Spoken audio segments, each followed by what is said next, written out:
Hello geographers, साक्षी education 9550 YouTube channel में आपका स्वागत है, अभिनंदन है। मैं आपका दोस्त सीएल सर। अपन जिस विषय के बारे में चर्चा कर रहे हैं वो है कक्षा 10 सामाजिक विज्ञान के अंतर्गत समकालीन भारत, जो भूगोल के लिए एक पुस्तक चलती है उसके बारे में अपन अध्ययन कर रहे हैं। तो उसमें अपन ने संसाधन एवं विकास अध्याय 1 का विस्तारित गहनता के साथ अध्ययन कर लिया है। उसी के साथ अध्याय 2 का प्रारंभ करते हैं। अध्याय 2 वन एवं वन्य जीव संसाधन। किसका अध्ययन करेंगे? वन एवं वन्य जीव संसाधन। अध्याय 2 वन एवं वन्य जीव संसाधन। तो लिखिए वन एवं वन्य जीव संसाधन, हेडिंग लगाइए वन एवं वन्य जीव संसाधन,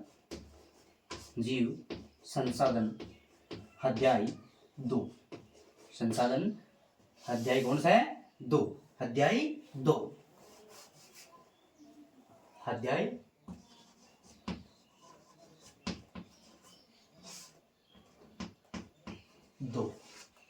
वन एवं वन्य जीव संसाधन। सबसे पहले अपन देखेंगे जैव विविधता को। किसको देखेंगे? जैव विविधता को। जैव का मतलब जीवों से संबंधित, विविधता का मतलब बहुत सारी प्रजातियां। जैव का मतलब जीवन या जीवों से संबंधित, और विविधता का मतलब बहुत सारी प्रजातियां।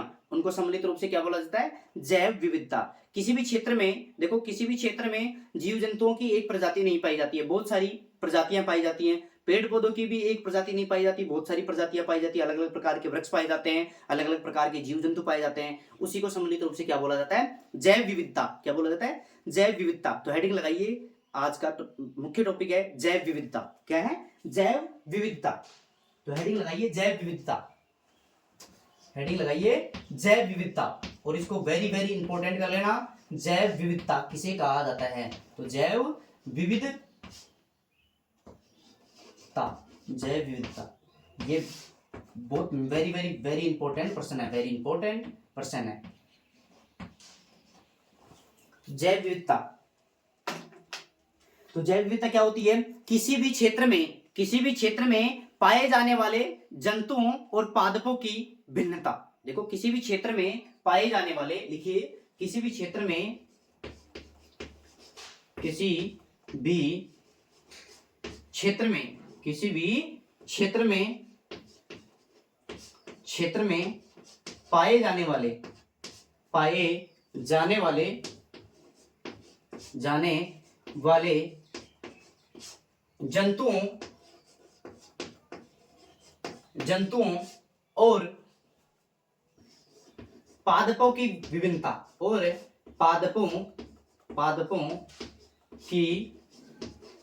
विभिन्नता, की विभिन्नता।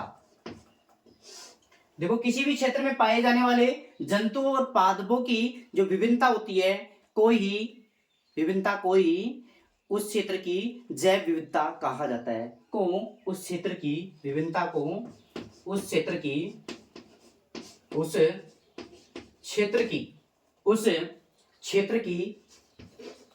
जैव विविधता कहा जाता है। जैव विविधता कहा जाता है। विविधता कहा जाता है।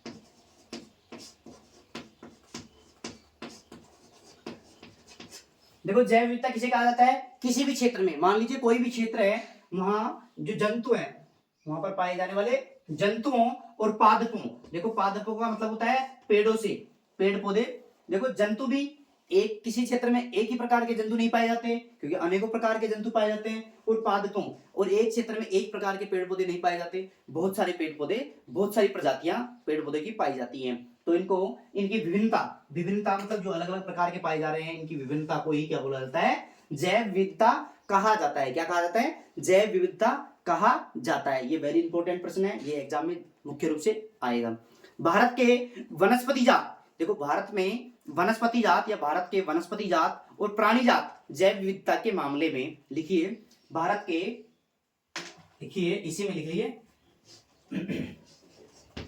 भारत के वनस्पति जात। कौन सी जात? वनस्पति जात। भारत के वनस्पति जात और प्राणी जात और प्राणी जात। वनस्पति जात और प्राणी जात जैव विविधता के मामले में, जैव विविधता के मामले में, जैव विविधता, जैव विविधता के मामले में, के मामले में, जैव विविधता के मामले में, जैव विविधता के मामले में भारत एक संपन्न देश है। भारत एक कैसा है? भारत एक संपन्न देश है। भारत एक संपन्न देश है, एक संपन्न देश है। इसका अर्थ यह है कि भारत में बहुत सारे प्राणी जात, प्राणी जात का मतलब जीव जंतु, बहुत सारी प्रजातियों के जीव जंतु पाए जाते हैं।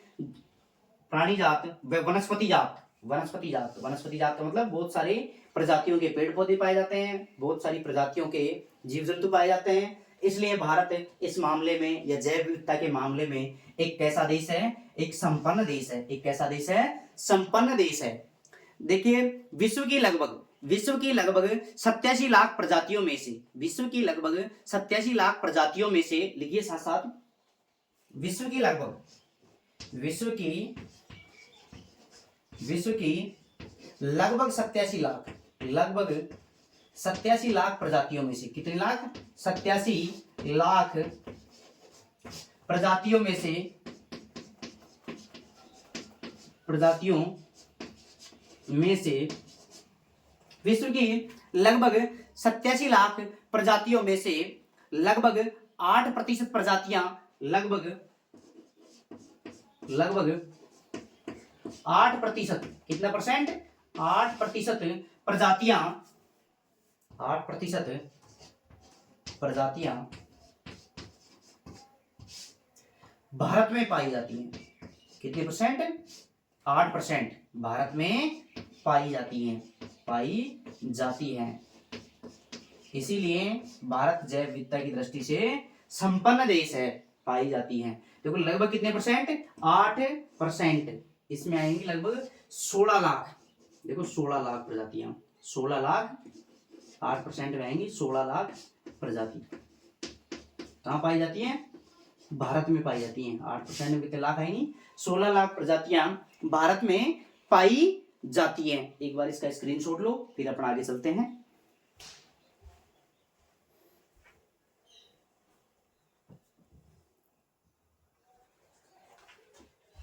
संभवतः आपने स्क्रीनशॉट ले लिया होगा, तो आगे चलते हैं अपन लुप्त प्राय प्रजातियों को नाजुक अवस्था में। लुप्त प्राय प्रजातियां कौन कौन सी हैं? कौन कौन सी लुप्त प्राय प्रजातियों के अंतर्गत जनजातियां आ रही हैं? लुप्त का मतलब जो या तो खत्म हो गई हैं या खत्म होने के कगार पर हैं, क्योंकि बहुत सारी प्रजातियां ऐसी हैं जो मानव उनका अंधाधुंध जो प्रयोग कर रहा है किसी भी वनस्पति का, उस वजह से उन जो जनजातियां हैं, प्रजातियां हैं, उनमें धीरे धीरे कमी आ रही है। और उसका मुख्य कारण कौन है? मानव है। कौन है? मानव है। तो अपन देखते हैं लुप्त प्राय प्रजातियों।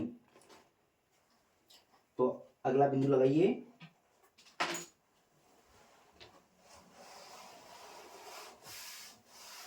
तो ये होगा अपना जैव विविधता। क्या हो गया? जैव विविधता। इसी प्रकार एक एक बिंदु का अपन विस्तारित अध्ययन करेंगे, हंसते हुए, मुस्कुराते हुए, जोश और जुनून के साथ।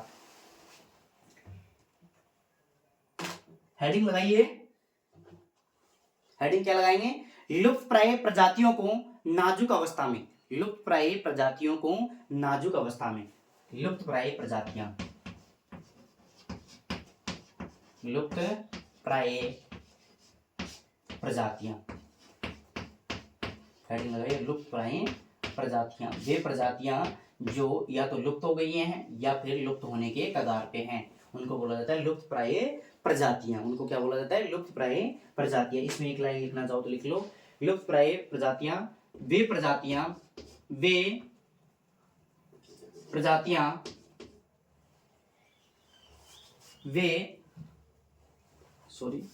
पेड़ पौधों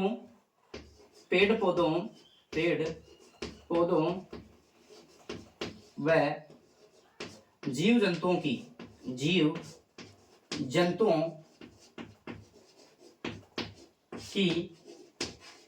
वे प्रजातियां प्रजातियां जो या तो समाप्त हो गई या तो समाप्त हो गई या तो समाप्त हो गई हैं, हो गई या समाप्त होने के कगार पर हैं, समाप्त होने के कगार पर हैं, कगार पर हैं, पर हैं, उन्हें लुप्त प्राय प्रजातियां कहा जाता है, उन्हें लुप्त प्राय प्रजातियां कहा जाता है, कहा जाता है। या तो उन प्रजातियों का समापन हो गया है या फिर समापन के कगार पे हैं, उनको बोला जाता है लुप्त प्राय प्रजातियां। जिसमें आता है चीता, जिसमें कौन कौन प्रजाति आती हैं, जैसे जैसे चीता, सबसे पहले आएगा चीता, जैसे चीता,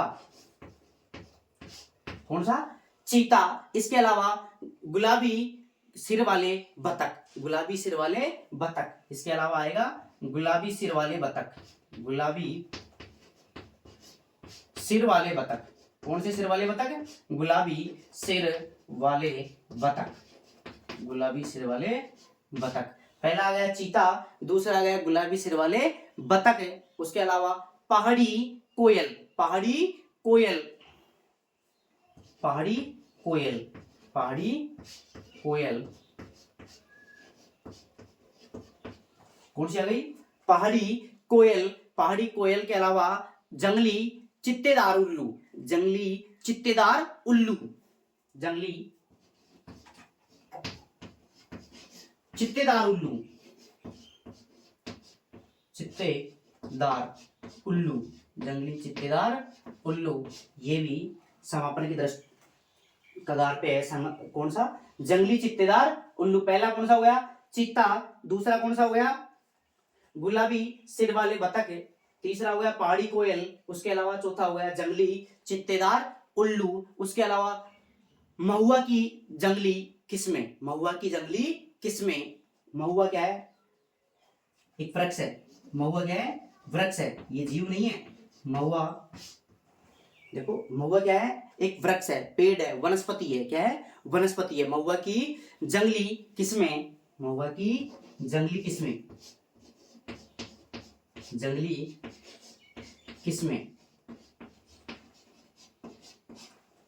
महुआ की जंगली किस्में। उसके अलावा हुबड़ियों या हैप्यूटोरन, इसको बोला जाता है घास की एक प्रजाति। हुबड़ियों, हुबड़ियों, हुबड़ियों या हेप्टा न्यूरोन, हेप्टा न्यूरोन, हुबड़ियों या हेप्टा न्यूरोन। लिखिए इसको भी, हुबड़ियों, हुबड़ियों, हुबड़ियों, हुबड़ हुबड़ियों या हेप्टा न्यूरोन। कौन सा न्यूरोन, हेप्टा न्यूरोन, न्यूरोन। ये क्या है, घास की प्रजाति है। क्या है, घास की प्रजाति, घास की प्रजाति। क्या है, घास की प्रजाति। क्या है, हुबड़ियों या हेप्टा न्यूरोन, हुबड़ियों या हेप्टा न्यूरोन। आदि लुप्त प्रजातियों की संख्या, आदि लुप्त प्रजातियों की संख्या, आदि। देखो ये लुप्त होने के कगार पर हैं। लुप्त प्राय प्रजातियां उन पेड़ पौधों या जीव जंतुओं की प्रजातियां हैं जो समाप्त हो गई हैं या फिर समाप्त होने के कगार पे हैं, उनको लुप्त प्राय प्रजातियां कहा जाता है। जिसमें आता है चीता, गुलाबी सिर वाले बतख, पहाड़ी कोयल, जंगली चित्तेदार उल्लू और महुआ की जंगली किस्में। इसी के साथ हुबड़ियों या हेप्टा न्यूरोन जो घास की एक प्रजाति है, आदि लुप्त प्राय प्रजातियां हैं। एक बार इसका स्क्रीनशॉट लो, फिर आगे चलते हैं। तो आगे चलते हैं, ये हो गई लुप्त प्राय प्रजातियां। मतलब लुप्त प्राय प्रजातियों में, इसी में आगे लिखेंगे, थोड़ा सा रह गया इसमें, तो इसी के साथ आगे चलेंगे। इसी प्रकार अपन एक एक बिंदु का गहन विस्तारित अध्ययन करेंगे, जोश और जुनून के साथ, शानदार तरीके से, धुआंधार तरीके से, हंसते हुए, मुस्कुराते हुए, गाजर के हलवे की कसम। आगे चलते हैं। आगे अपना जो मुख्य बिंदु है, लुप्त प्रजातियों की संख्या। देखो लुप्त प्रजातियों की संख्या कितनी है, तो लुप्त प्रजातियों की संख्या, हेडिंग लगाइए, लुप्त प्रजातियों की संख्या। लुप्त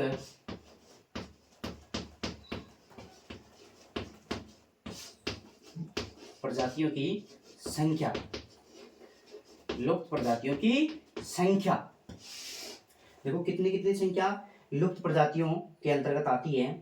तो नंबर 1 लिखेंगे, नंबर 1 पर लिखेंगे 79 स्तनधारी। 79 तो स्तनधारी प्रजातियां हैं, वो भी लुप्त के कगार पे हैं। 79 स्तनधारी प्रजातियां, 79 स्तनधारी, स्तनधारी 79 स्तनधारी प्रजातियां, 79 तो स्तनधारी प्रजातियां हैं, वो लुप्त होने के कगार पे हैं। 79 कितनी है, 79। उसके अलावा जो 44 पक्षियों की प्रजातियां, 44 पक्षियों की प्रजातियां, 44 पक्षी या 44 पक्षियों की प्रजातियां, तो 44 पक्षियों की जो प्रजातियां हैं वो भी समापन के हो रहे हैं, लुप्त होने के कगार पे हैं। उसके अलावा 15 सरीसृप जो रेंगने वाले जीव हैं, 15 सरीसृप, कितने 15, कितने 15 सरीसृप, रेंगने वाले जीव।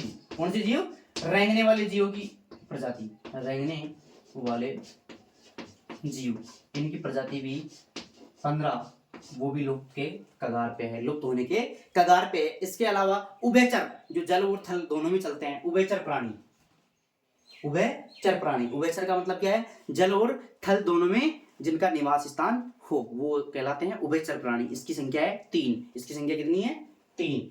तो 3 है उभयचर प्राणी, उभयचर प्राणी, इनकी प्रजाति भी लुप्त होने के कगार पे हैं, जो जल और थल में दोनों में ये निवास कर सकते हैं। इसके अलावा 1500 पादप प्रजातियां, इसके अलावा 1500 पादप प्रजातियां, मतलब पेड़ पौधों की प्रजातियां भी लुप्त होने के कगार पे हैं। कितनी, 1500 पादप प्रजातियां,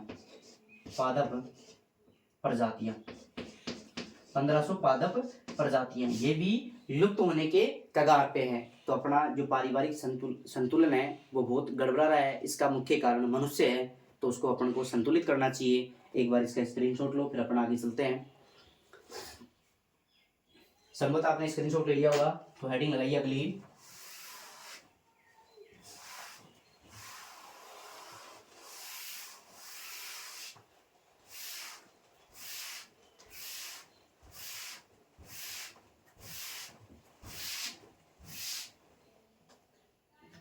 अगली मुख्य हेडिंग लगाइए, भारत में वन और वन्य जीवन का संरक्षण। भारत में जो वन और वन्य जीवन है उसका संरक्षण किस प्रकार किया जा सकता है, तो हेडिंग लगाइए, भारत में वन और वन्य जीवों का, वन और वन्य जीवों का, और भारत में वन और वन्य जीवों का संरक्षण। कौन से जीवों का, वन्य जीवों का संरक्षण। अब इसका संरक्षण किस प्रकार कर सकते हैं, संरक्षण का मतलब इनका बचाव, रख रखाव किस प्रकार कर सकते हैं, क्योंकि इनका बचाव करना जरूरी है। इकोसिस्टम को संतुलित रखने के लिए इनका बचाव बहुत ही जरूरी है, बहुत ही जरूरी है। तो लिखिए इसमें, भारत में वन और वन्य जीवों का संरक्षण किस प्रकार किया जा सकता है, तो पेड़ पौधों एवं वन्य जीवों प्राकृतिक आवास की सुरक्षा करके। देखो प्राकृतिक आवास की सुरक्षा करके, पेड़ पौधों एवं वन्य जीवों, लिखिए पेड़ पौधों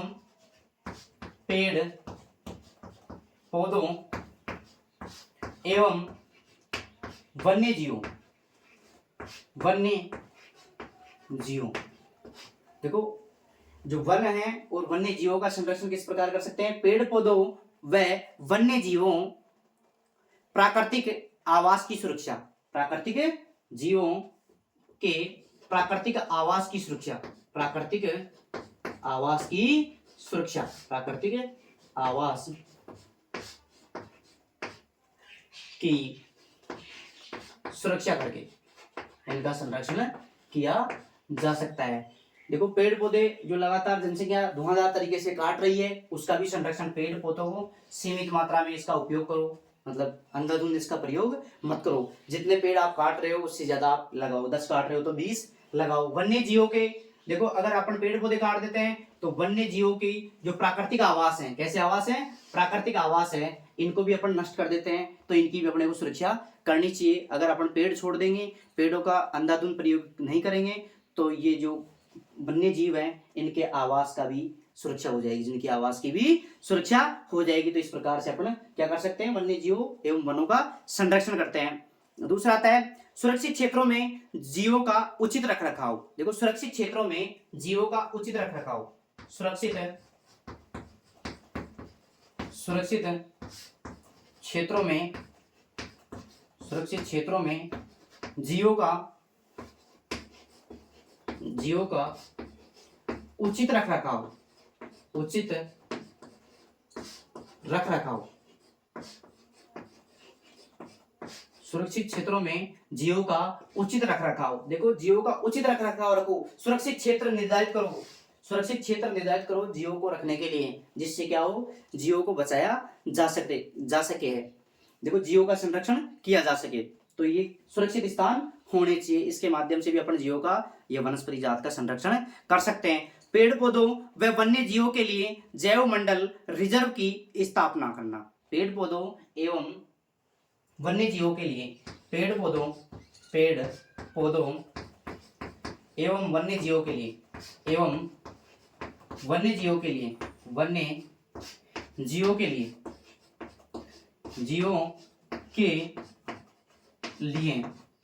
देखो पेड़ पौधों एवं वन्य जीवों के लिए जैव मंडल रिजर्व की स्थापना करना के लिए जैव मंडल रिजर्व की स्थापना करना।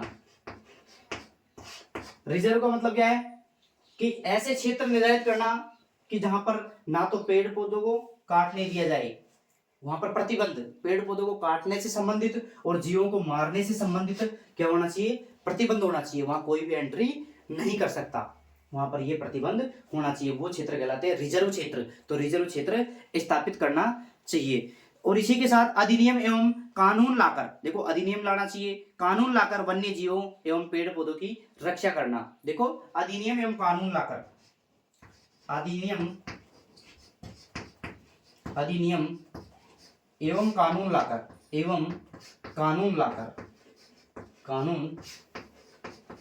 लाकर वनस्पति एवं जीव जंतुओं की रक्षा करना। वनस्पति एवं जीव जंतुओं की रक्षा करना, जीव जंतुओं की रक्षा करना। देखो अगर अधिनियम बनाकर या कानून बनाकर अपन जीव जंतुओं की रक्षा कर सकते हैं, तो इससे भी जो वन और वन्य जीवों का संरक्षण किया जा सकता है, वन्य और वन्य जीवों का संरक्षण किया जा सकता है। आगे चलते हैं इसी के साथ, एक बार इसका स्क्रीनशॉट ले लो। अब आगे चलते हैं इसी में। अब देखो इनके संरक्षण के लिए एक अधिनियम पारित हुआ। अब कौन सा अधिनियम पारित हुआ वो देखते हैं अपन।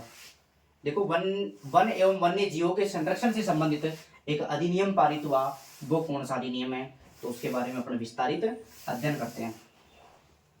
तो वो कौन सा अधिनियम है,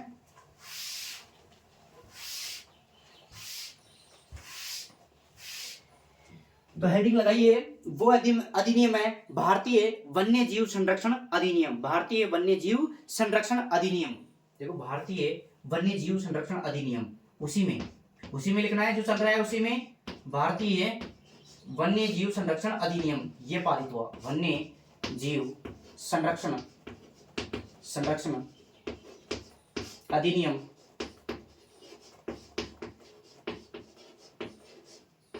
भारतीय वन्य जीव संरक्षण अधिनियम पारित हुआ, यह लागू हुआ।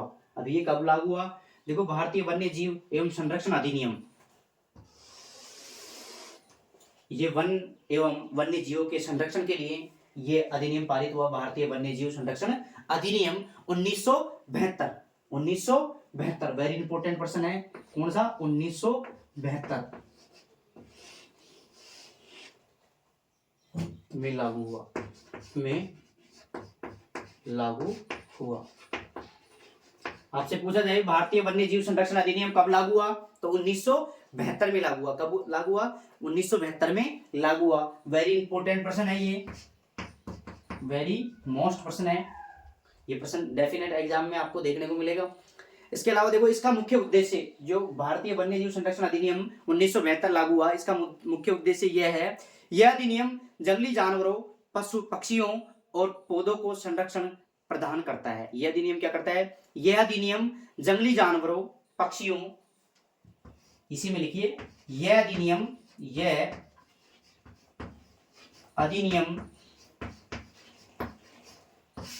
जंगली जानवरों,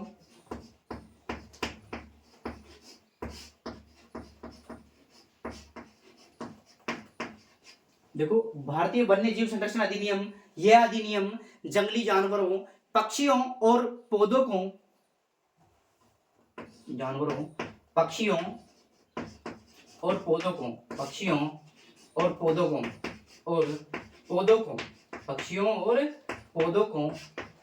को संरक्षण प्रदान करता है। क्या करता है? संरक्षण प्रदान करता है। संरक्षण का मतलब बचाव, संरक्षण प्रदान करता है। कौन सा अधिनियम?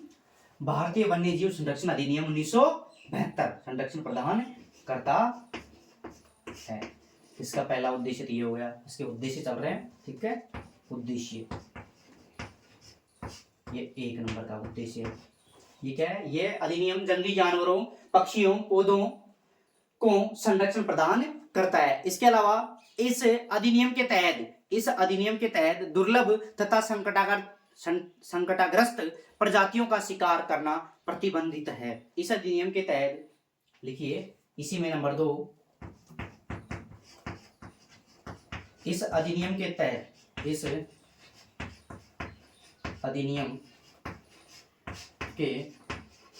तहत दुर्लभ व संकटाग्रस्त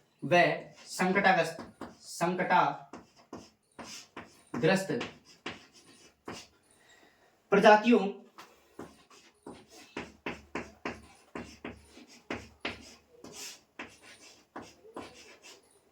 देखो, इस अधिनियम के तहत दुर्लभ व संकटाग्रस्त प्रजातियों का शिकार करना प्रतिबंधित है। शिकार करना क्या है? प्रतिबंधित है। शिकार करना प्रतिबंधित है। देखो, शिकार पे क्या लगा दिया? रोक लगा दिया। किस अधिनियम के तहत? भारतीय वन्य जीव संरक्षण अधिनियम 1972 के तहत शिकार करना प्रतिबंधित किया गया। क्या कर लेना इसको ना। इसके अलावा जो नंबर 3 है, वन्य जीवों की सुरक्षा के लिए समिति का गठन करना। वन्य जीवों की सुरक्षा के लिए किसका गठन किया गया? समिति का गठन किया गया। वन्य जीवों की सुरक्षा के लिए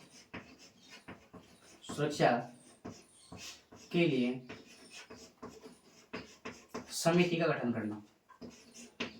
समिति का गठन किया गया। समिति का गठन किया गया। किसके तहत? भारतीय वन्य जीव संरक्षण अधिनियम 1972 के तहत जो वन्य जीवों की सुरक्षा के लिए क्या बनाई गई?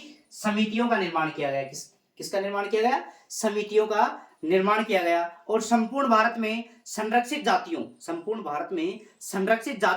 की सूची भी प्रकाशित की गई। देखो, संपूर्ण भारत में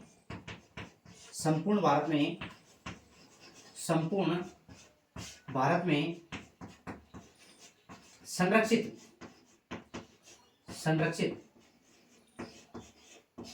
देखो, संपूर्ण भारत में संरक्षित जातियों की सूची भी प्रकाशित की गई। संरक्षित जातियों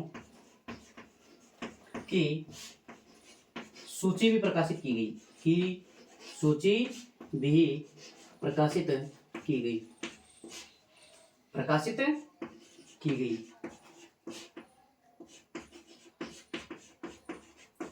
देखो भारतीय वन्य जीव संरक्षण अधिनियम 1972 में लागू हुआ। यह अधिनियम जंगली जानवरों, कौन से जानवरों, जंगली जानवरों, इसके अलावा पक्षियों, जंगली जानवरों, पक्षियों और पौधों को संरक्षण प्रदान करता है। कौन सा अधिनियम, भारतीय वन्य जीव संरक्षण अधिनियम 1972। उसके अलावा इस अधिनियम के तहत दुर्लभ, जो लुप्त होने के कगार पर है, संकटापन्न प्रजातियां या संकटाग्रस्त, जो भी लुप्त होने के कगार पे है, उन प्रजातियों का शिकार करना प्रतिबंधित किया गया। शिकार पर क्या लगा दिया, प्रतिबंध लगा दिया। इसके अलावा वन्य जीवों की सुरक्षा के लिए समिति का गठन किया गया।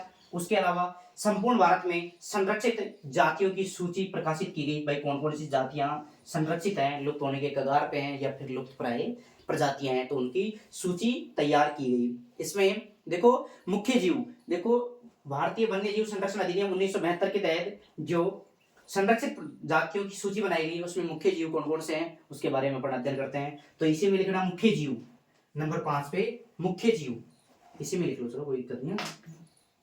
नंबर 5 मुख्य जीव।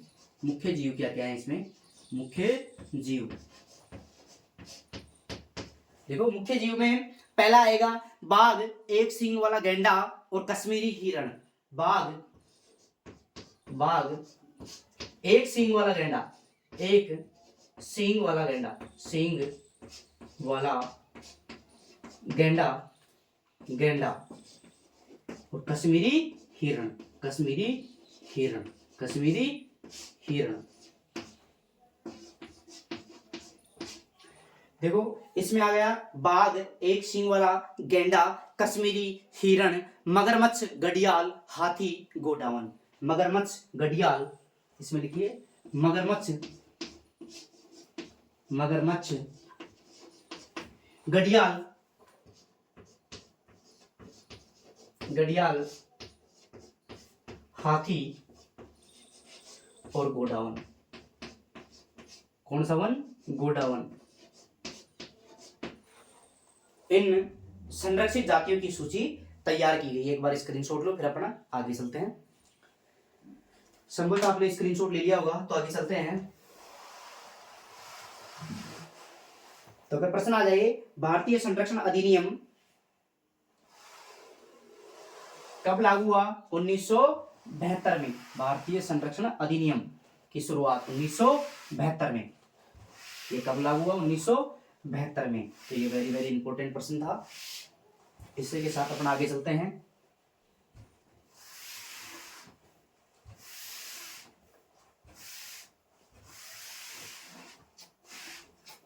इसी प्रकार एक एक बिंदु का गहनता के साथ अपन विस्तारित अध्ययन करेंगे, जोश और जुनून के साथ, हंसते हुए, मुस्कुराते हुए। ठीक है, आपको बिल्कुल चिंता करने की कोई जरूरत नहीं है। अपने नोट्सों में से सारे प्रश्न इसी में से मिलेंगे, कोई सा भी प्रश्न अपना बाहर नहीं जाएगा। देखो अब आती है बाघ परियोजना। कौन सी परियोजना, बाघ परियोजना, प्रोजेक्ट टाइगर, प्रोजेक्ट टाइगर। तो लिखिए बाघ परियोजना, बाघ परियोजना, हेडिंग लगाइए बाघ परियोजना, बाघ परियोजना।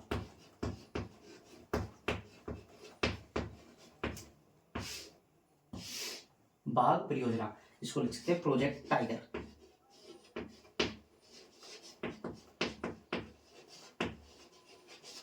प्रोजेक्ट टाइगर, प्रोजेक्ट टाइगर, बाघ परियोजना। इसकी शुरुआत हुई थी 1973 में। इसकी शुरुआत कब हुई थी, 1973 में। तो लिखिए शुरुआत,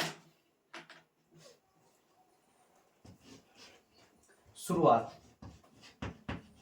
शुरुआत। ये वेरी वेरी इंपॉर्टेंट प्रश्न है। शुरुआत कब हुई थी, 1973 में। किसकी, टाइगर प्रोजेक्ट की, टाइगर प्रोजेक्ट की। वे वेरी इंपॉर्टेंट प्रश्न है। ठीक है, देखो बाघ परियोजना या प्रोजेक्ट टाइगर की शुरुआत कब हुई थी, 1973 में। अब देखो इसका मुख्य उद्देश्य क्या है, विभिन्न राष्ट्रीय उद्यानों में बाघों को संरक्षण प्रदान करना। देखो विभिन्न राष्ट्रीय उद्यानों में, लिखिए उद्देश्य, उद्देश्य, उद्देश्य विभिन्न राष्ट्रीय उद्यानों में, विभिन्न विभिन्न राष्ट्रीय उद्यानों में, राष्ट्रीय उद्यानों में बाघों को संरक्षण प्रदान करना, बाघों को क्या प्रदान करना, संरक्षण प्रदान करना, संरक्षण प्रदान करना, इसका मुख्य उद्देश्य है। बाघ परियोजना टाइगर प्रोजेक्ट की जो मुख्य उद्देश्य है वो है बाघों का संरक्षण प्रदान करना, बाघों को क्या प्रदान करना, संरक्षण प्रदान करना। इसी के साथ अपन इसी बाघ परियोजना में अपन आगे लिखेंगे। देखो बाघ, बाघ क्या है, बाघ वन्य जीवन का एक अद्भुत जीव है। देखो बाघ वन्य जीवन का कैसा जीव है, अद्भुत जीव है। तो लिखिए बाघ, बाघ इसी में लिखिए बाघ वन्य जीवन का, वन्य जीवन का एक अद्भुत जीव है। एक कैसा जीव है, अद्भुत,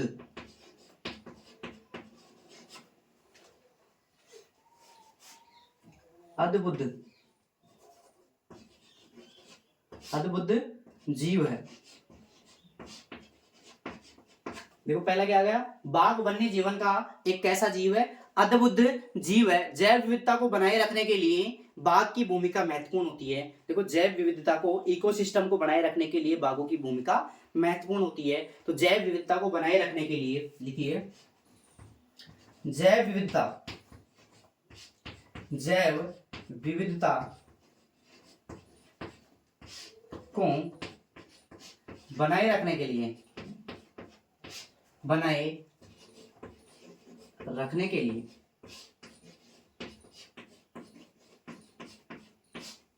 देखो जैव विविधता, जैव विविधता को बनाए रखने के लिए बाघ की भूमिका महत्वपूर्ण होती है। बाघों की भूमिका महत्वपूर्ण होती है, बाघों की भूमिका महत्वपूर्ण होती है, महत्वपूर्ण होती है।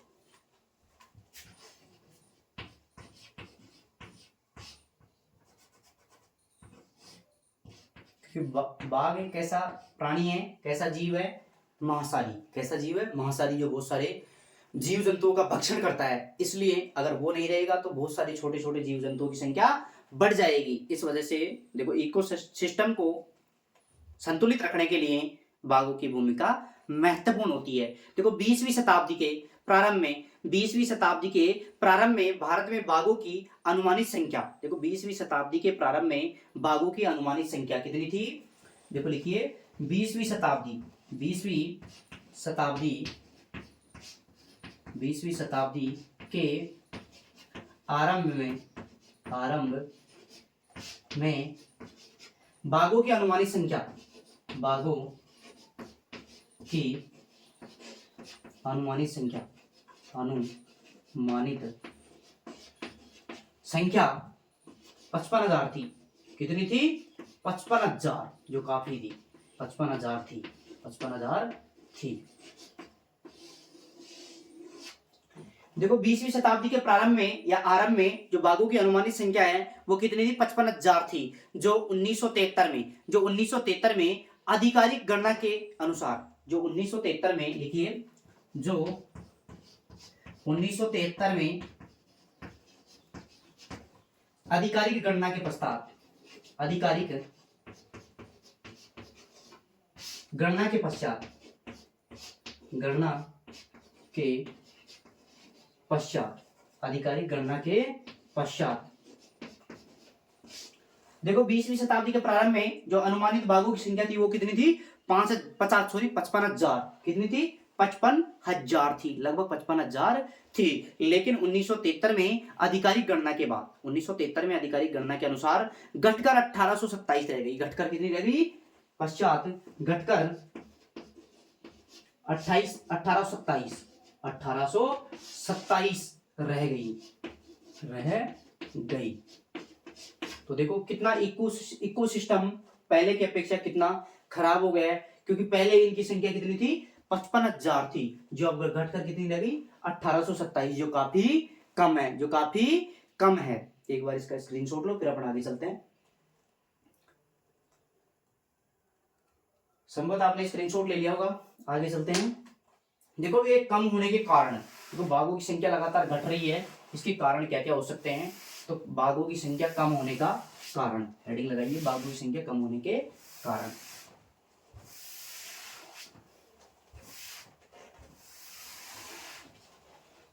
बाघों की संख्या कम होने के कारण, देखो क्या क्या हो सकते हैं कारण, हेडिंग लगाइए, बाघों की संख्या कम होने के कारण।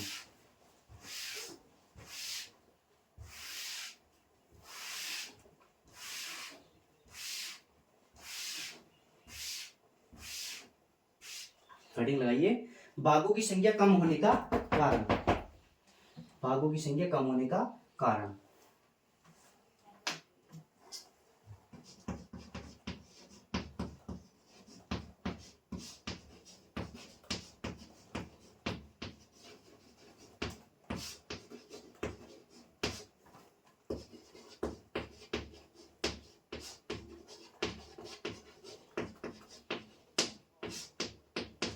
देखो बाघों की संख्या कम होने के क्या क्या कारण हो सकते हैं, उसके बारे में अपन गहन विस्तारित अध्ययन करेंगे, शानदार तरीके से, धुआंधार तरीके से, जोश और जुनून के साथ, हंसते हुए, मुस्कुराते हुए, हलवे की कसम के साथ। देखो बाघों की हड्डियों से, देखो बाघों की हड्डियों से औषधियों एवं खालों के लिए, देखो लिखिए, बाघों की हड्डियों से औषधियों, नंबर 1 लिखिए, बाघों की हड्डियों से, बाघों की हड्डियों से औषधियों, औषधियों, बाघों की हड्डियों से औषधियों एवं खालों के लिए, एवं खालों के लिए बाघों को, बाघों की हड्डियों से औषधियों एवं खालों के लिए बाघों को मारकर उनका व्यापार करना, बाघों को मारकर उनको उनका व्यापार करना, बाघों को मारकर उनका व्यापार करना। इसके कारण भी बाघों की संख्या कम हुई है, बाघों को मारकर उनका क्या करना, व्यापार करना। देखो संघन वनों में कमी के कारण, देखो लगातार जनसंख्या क्या कर रही है, वनों को काट रही है, तो सीधी सी बात है वहां पर देखो बाघों को रहने के लिए जंगल चाहिए, क्योंकि वो जितने भी, क्योंकि वो मांसाहारी होता है, अब वो अपना भोजन करने के लिए जंगलों पर निर्भर रहता है। जब जंगल ही समाप्त हो जाएंगे तो जीव जंतुओं का शिकार नहीं कर पाएगा और उनकी मृत्यु हो जाएगी भोजन के अभाव में। तो संघन वनों में कमी के कारण बाघों के आवासीय, लिखिए, संघन वनों में, संघन वनों में कमी के कारण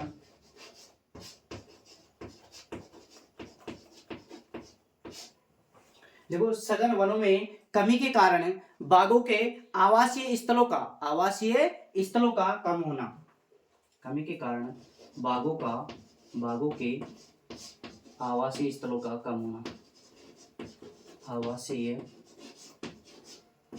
स्थलों का कम होना, ये नंबर दूसरा कारण है। नंबर तीसरे पे आता है, नंबर तीसरे पे क्या आता है, देखो बाघों के भोजन जैसे हिरण खरगोश, लिखिए, बाघों के भोजन जैसे हिरण खरगोश, बाघों के भोजन जैसे हिरण खरगोश, कौन सा घोष, खरगोश, बाघों के भोजन के लिए हिरण खरगोश जंगली भैंसा आदि की संख्या में लगातार कमी का होना, जंगली भैंसा, जंगली भैंसा आदि में, आदि की संख्या में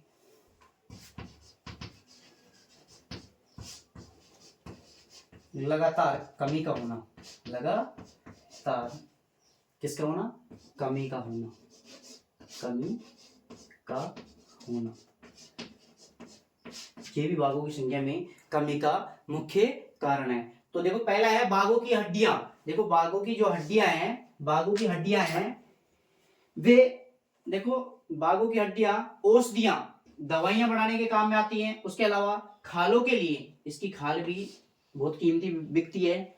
खालों के लिए बाघों को क्या कर रहे हैं, लोग मार रहे हैं, और मार कर क्या कर रहे हैं, व्यापार कर रहे हैं। इस वजह से बाघों की संख्या में निरंतर बहुत कमी हुई है। दूसरा कारण है संकर वनों में कमी के कारण, वनों को जनसंख्या लगातार काट रही है, वनों का अंधाधुंध प्रयोग कर रही है, इसलिए उनके आवासीय स्थल समाप्त हो गए, और वो जो जंगलों पर जो जीव जंतुओं का जो भक्षण करते थे, मारते थे, अपना भोजन प्राप्त करते थे, वो भी नहीं कर पाए। इस वजह से उनकी अकाल मृत्यु हो गई। उसके बाद बाघों के भोजन जैसे हिरण, खरगोश, जंगली भैंसा, हिरण, खरगोश, जंगली भैंसा आदि की संख्या में लगातार कमी का होना। देखिए आदि की संख्या लगातार कम क्यों हो रही है, क्योंकि वहां पर जो जंगली क्षेत्र हैं उनके अंधाधुंध कटाव के कारण इनकी संख्या में लगातार क्या हो रही है, कमी हो रही है। एक बार इसका स्क्रीनशॉट लो, फिर आगे चलते हैं इसी के साथ।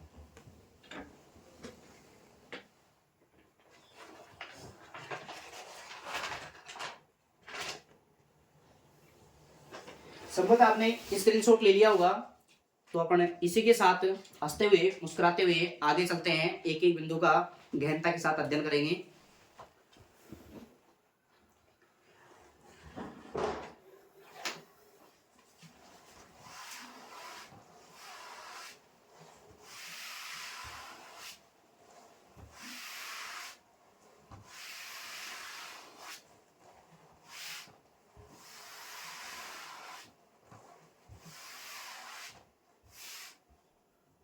तो देखो आगे चलते हैं हम।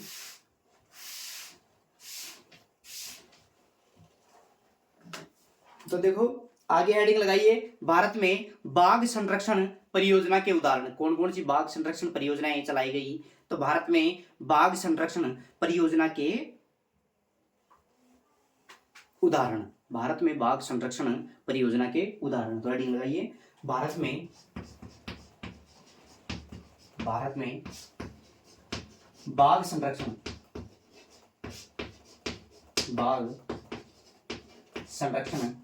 परियोजना के उदाहरण। परियोजनाएं कौन कौन सी हैं, उसके उदाहरण क्या क्या हैं, परियोजना के उदाहरण, इसके उदाहरण कौन कौन से हैं, तो बाघ संरक्षण परियोजना के उदाहरण। तो पहला आता है जिम कॉर्बेट राष्ट्रीय उद्यान उत्तराखंड। पहला आता है जिम कॉर्बेट राष्ट्रीय उद्यान उत्तराखंड। पहला है जिम कॉर्बेट, पहला है जिम कॉर्बेट राष्ट्रीय उद्यान उत्तराखंड।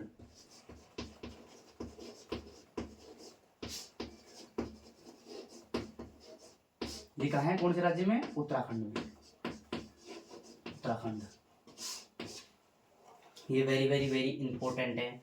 ये वेरी इंपॉर्टेंट क्यों है, क्योंकि ये भारत की प्रथम बाघ परियोजना है, क्योंकि ये भारत की प्रथम बाघ परियोजना है।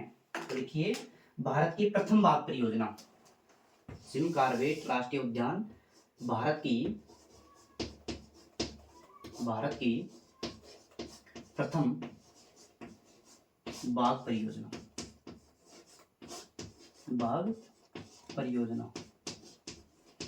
प्रश्न आ जाए, भारत की प्रथम बाघ परियोजना कौन सी है, तो जिम कॉर्बेट राष्ट्रीय उद्यान कौन से राज्य में, उत्तराखंड में। कौन से राज्य में, उत्तराखंड में। तो ये भारत की प्रथम बाघ परियोजना है। क्या है, भारत की प्रथम बाघ परियोजना। इसके अलावा सुंदरवन राष्ट्रीय उद्यान पश्चिम बंगाल, सुंदरवन राष्ट्रीय उद्यान पश्चिम बंगाल। दूसरा लिखिए सुंदरवन,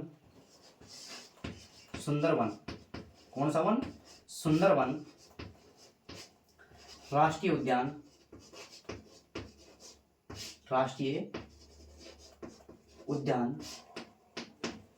पश्चिम बंगाल। कौन सा बंगाल, पश्चिम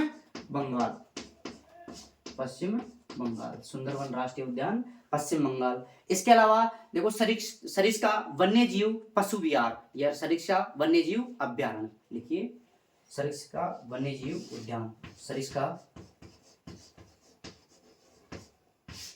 वन्य जीव उद्यान। ये कहाँ है, राजस्थान में। ये राजस्थान के अलवर जिले में, राजस्थान में। किसमें, राजस्थान में। और राजस्थान का कौन सा जिला है? अलवर है, जिसमें कौन सा अभ्यारण्य पाया जाता है? राष्ट्रीय उद्यान पाया जाता है सरिस्का। उसके बाद मानस, मानस बाग रिजर्व असम। देखो उसके बाद आता है मानस बाग रिजर्व असम। नंबर 4 मानस बाग रिजर्व असम। कौन से राज्य में? असम में। तो मानस बाग रिजर्व असम। इसके अलावा पेरियार बाग परियोजना केरल, पेरियार बाग रिजर्व, पेरियार बाग परियोजना, पेरियार बाग परियोजना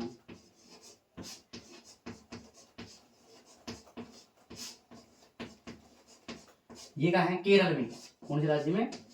केरल में। पेरियार बाग परियोजना ये कहाँ है?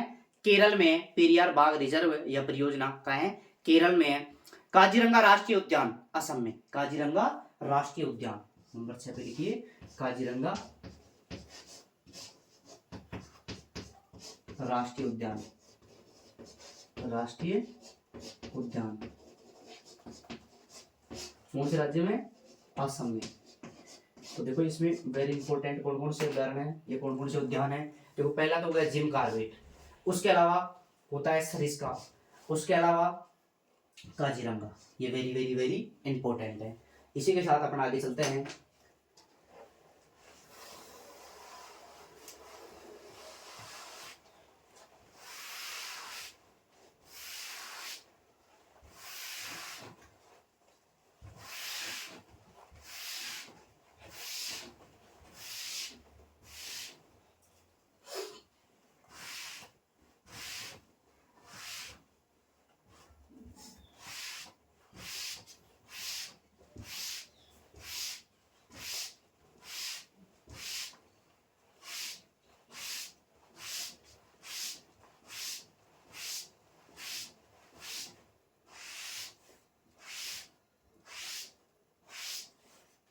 इसी के साथ आगे चलते हैं अपन मजेदार प्रश्नावली की ओर। किसकी ओर? मजेदार प्रश्नावली की ओर। क्योंकि साथ साथ अगर अपन प्रश्न हल करते चलेंगे तो अपनी परीक्षा में तैयारी और भी मजबूत हो जाएगी। ठीक है, ताकि अपना प्रश्न कैसे आएगा, किस प्रकार आएगा, तो वो अपना बाहर नहीं जाए, तो उसकी भी अपने को पता होना चाहिए भाई किस प्रकार का प्रश्न आता है। तो लिखते हैं मजेदार प्रश्नावली। कौन सी प्रश्नावली? मजेदार, मजेदार प्रश्नावली। तो इसका प्रश्न नंबर 1 आता है। प्रश्न नंबर 1 देखो, मजेदार प्रश्नावली का प्रश्न नंबर 1 है, भारत में सर्वप्रथम कौन से अभ्यारण्य को, भारत में सर्वप्रथम कौन से अभ्यारण्य को, भारत में सर्वप्रथम कौन से अभ्यारण्य को, कौन से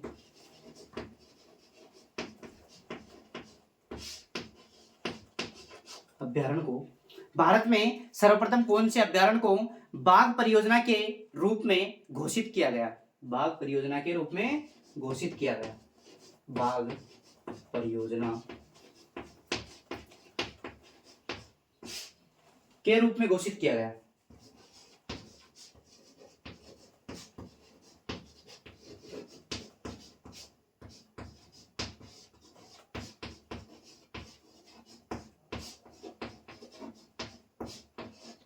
पहला प्रश्न तो ये हो गया। इसके साथ ही दूसरा आता है, वन्य जीव सुरक्षा कानून कब बनाया गया, वन्य जीव सुरक्षा कानून कब बनाया गया। दूसरा प्रश्न है, वन्य जीव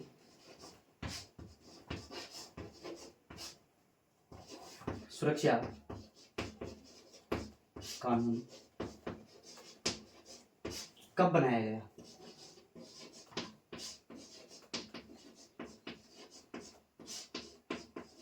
ये दो मुख्य प्रश्न है अपने मजेदार प्रश्नावली के।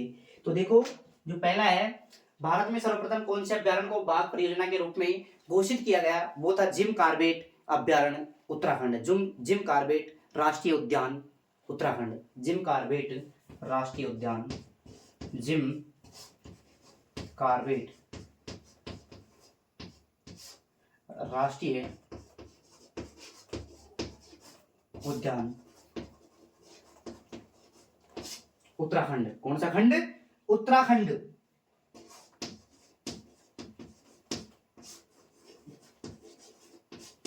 उसी के साथ वन्य जीव सुरक्षा कानून कब बनाया गया? ये बनाया गया था 1972 में, जबकि टाइगर रिजर्व 1973 में। वन्य जीव सुरक्षा कानून कब बनाया गया? 1972 में, जबकि टाइगर रिजर्व 1973 में। इसी प्रकार अपना आज का सेशन यहीं पे समाप्त होता है। अगर क्लास पसंद आए तो लाइक करना, शेयर करना और कमेंट में जरूर लिखना। अच्छी लगी है तो अच्छा लिखना, अगर गलत लगी है तो उसको भी आप इसमें मेंशन कर सकते हो, ताकि अगर कोई कमी रही है तो उसमें मैं सुधार कर सकूं, ताकि आने वाली क्लास इससे भी बेहतर हो सके। इसी के साथ थैंक यू दोस्तों, जय हिंद।